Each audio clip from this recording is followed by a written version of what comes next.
നമസ്കാരം. അഗ്നിഹോത്രി നിയോഗ നക്ഷത്ര ഫലങ്ങളിലേക്ക് സ്വാഗതം. 2025 ഏപ്രിൽ 1 മുതൽ 30 വരെ, അതായത് മീനം 18 മുതൽ മേടം 17 വരെയുള്ള വിവിധ നക്ഷത്രങ്ങളിൽ ജനിച്ചവരുടെ സമ്പൂർണ്ണ നക്ഷത്രഫലങ്ങൾ നവഗ്രഹങ്ങളുടെ രാശി സഞ്ചാരം അവലംബിക്കുന്നു. നാൽഫലങ്ങൾ പറയുന്നതിന് മുൻപായി രാശിയും നക്ഷത്രങ്ങളും തമ്മിലുള്ള ബന്ധം പരിശോധിക്കാം. ഗ്രഹങ്ങളുടെ ഭ്രമണപഥമായ രാശിചക്രത്തിൽ 12 രാശികളാണുള്ളത്. ഈ 12 രാശികളിലും കൂടിയാണ് അശ്വതി മുതൽ രേവതി വരെയുള്ള 27 നക്ഷത്രങ്ങളുള്ളത്. ഒരു രാശിയിൽ 2.25 നക്ഷത്രമാണ് ഉണ്ടാവുക. ഇത് പലതരത്തിലും വരാം. ചില നക്ഷത്രങ്ങളുടെ അരഭാഗവും മറ്റു ചില നക്ഷത്രങ്ങളുടെ മുക്കാലോ കാലോ ഭാഗങ്ങളുമായിരിക്കും ചിലപ്പോൾ ഒരു രാശിയിൽ ഉണ്ടാവുക. എന്നാൽ 18 നക്ഷത്രങ്ങൾ മാത്രം ഓരോ രാശിയിലും പൂർണ്ണമായി ഉണ്ടാവും. അതേതൊക്കെയാണ്? അശ്വതി, ഭരണി, രോഹിണി, തിരുവാതിര, പൂയം, ആയില്യം, മകം, പൂരം, അത്തം, ചോതി, അനിഴം, തൃക്കേട്ട, മൂലം, പൂരാടം, ഉത്രാടം, ചതയം, ഉത്രട്ടാതി, രേവതി എന്നീ നക്ഷത്രങ്ങളാണവ.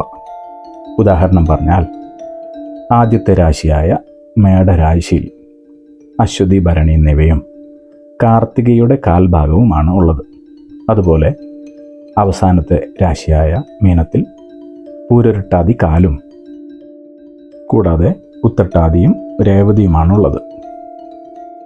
ചന്ദ്രൻ ഭൂമിയെ പ്രദക്ഷിണം വയ്ക്കുന്നതിനിടയിൽ ഓരോ രാശിയിലും സഞ്ചരിക്കുകയും ആ രാശിയിലുള്ള 2.25 നക്ഷത്രങ്ങളുമായി നല്ല ബന്ധം പുലർത്തുകയും ചെയ്യുന്നു. ഇതിനെയാണ് കൂറ് എന്ന് പറയുന്നത്.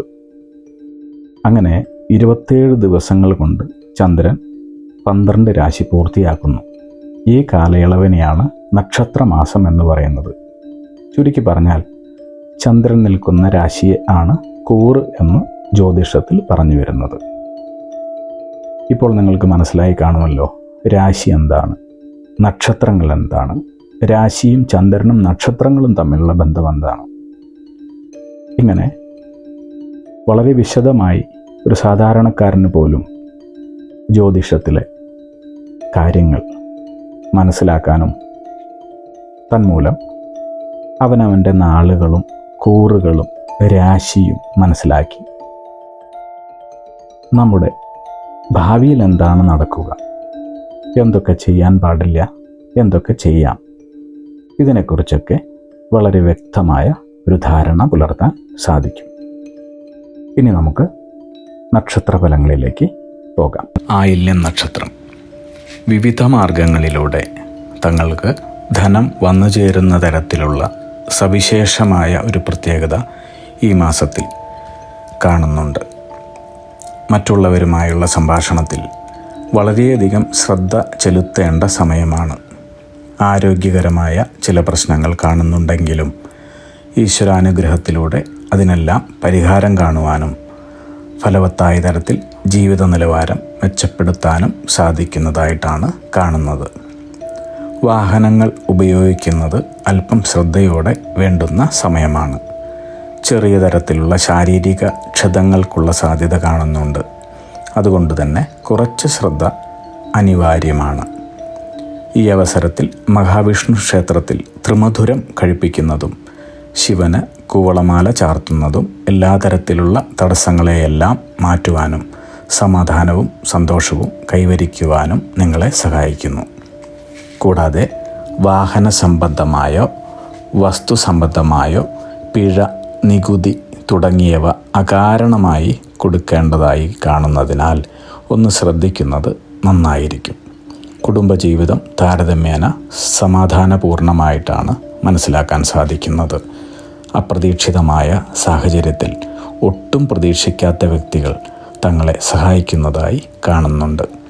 ഭാവിയിലേക്കുള്ള നല്ല സൗഹൃദങ്ങൾ കൂടാതെ പ്രണയബന്ധ വിജയങ്ങൾ തുടങ്ങിയവ ഈ നക്ഷത്രക്കാർക്ക് കൈവരുന്നതായിട്ടാണ് കാണുന്നത്.